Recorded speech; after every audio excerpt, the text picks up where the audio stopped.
दिल्ली में यूजीसी के सामने जेएनयू के छात्रों ने ओबीसी आरक्षण खत्म करने के खिलाफ जमकर नारेबाजी की।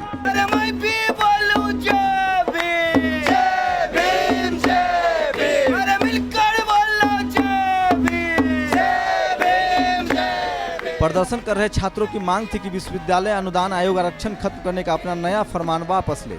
छात्रों ने मानव संसाधन मंत्री स्मृति ईरानी के खिलाफ जमकर नारेबाजी की।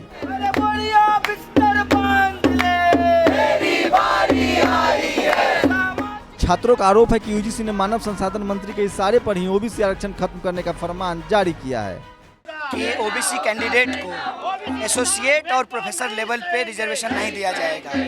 ये एक गलत तरीके से इंटरप्रेट करने की यूजीसी की साजिश है। पहले ही रिजर्वेशन में साफ साफ कहा गया है कि एंट्री लेवल पे रिजर्वेशन दिया जाएगा। तो जैसे असिस्टेंट प्रोफेसर एंट्री लेवल है, किसी कैंडिडेट के लिए एसोसिएट प्रोफेसर और प्रोफेसर लेवल भी एंट्री लेवल हो सकता है। कुल मिलाकर के हम लोग इस निष्कर्ष पे पहुँच पा रहे हैं कि यह सरकार दलित, पिछड़ा, गरीब और जो कमजोर लोग हैं उनकी विरोधी सरकार है। लगातार उनके पोस्टों के ऊपर हमला किया जा रहा है। दरअसल यूजीसी ने नया फरमान जारी किया है जिसमें सेंट्रल यूनिवर्सिटी में प्रोफेसर और एसोसिएट प्रोफेसर के पद पर आरक्षण नहीं मिलेगा। पिछड़ी जाति को सिर्फ असिस्टेंट प्रोफेसर के पद पर ही आरक्षण मिलेगा।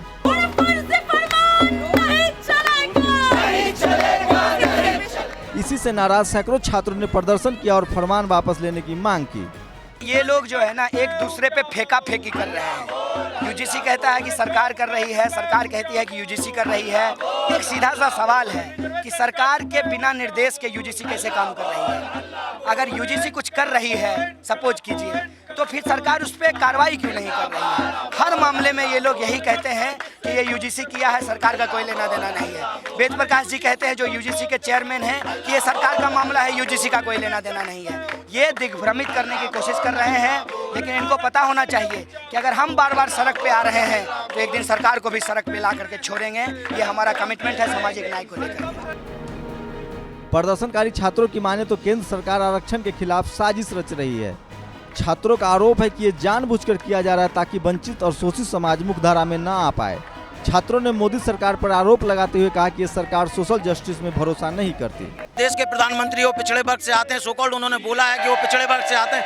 इवन एमएचआरडी में जो उपेंद्र कुशवाहा जी बैठे हुए हैं वो खुद एमएचआरडी खुद ओबीसी वर्ग से आते हैं। तो मैं कहता हूं इनके रहते हुए ओबीसी का रिजर्वेशन कट रहा है, तो सबसे पहले इन लोगों को अपने आप में सोचने की जरूरत है कि आप सामाजिक न्याय की लड़ाई लड़ रहे हैं या नहीं लड़ रहे हैं। केवल खोखले आप नारे देते हैं चुनाव के लिए, जबकि मोदी जी शुरुआत में आए थे, बोले थे कि हम दलित और पिछड़ों और आदिवासियों माइनॉरिटीज के लिए काम करेंगे, लेकिन आज देख रहे हैं कि ओबीसी का रिजर्वेशन कट किया जा रहा है। मोदी जी फौरन यात्रा कर रहे हैं, 60% के पूरे अधिकार का हनन किया जा रहा है।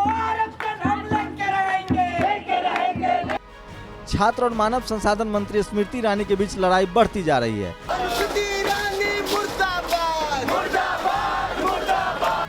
आए दिन देश भर के यूनिवर्सिटी में छात्र मानव संसाधन मंत्रालय और यूजीसी के खिलाफ प्रदर्शन करते रहते हैं, लेकिन ओबीसी आरक्षण खत्म करने के नए फरमान ने सरकार को मुसीबत में डाल दिया है।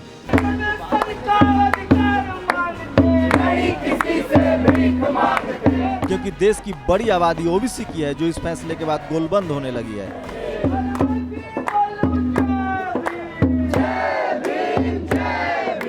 एचआरडी मिनिस्ट्री को लेकर काफी सवाल खड़े हो रहे हैं, स्मृति ईरानी को लेकर काफी सवाल खड़े हो रहे हैं, और कई ऐसे मामले आए हैं जिसको लेकर उनको सीधा सीधा उनका हाथ हो रहा है, चाहे वो रोहित का मामला हो और अभी जो नया मामला है खासकर ओबीसी आरक्षण को लेकर जो नया मामला बन पाए। इन लोग का साफ साफ आरोप है कि ओबीसी आरक्षण को खत्म करने की साजिश की जा रही है, और ये सब स्मृति ईरानी और एचआरडी मिनिस्ट्री के इशारे पर हो रहा है। कैमरामैन इमरान अली बेग के साथ शंभू कुमार सिंह, नेशनल दस्तक।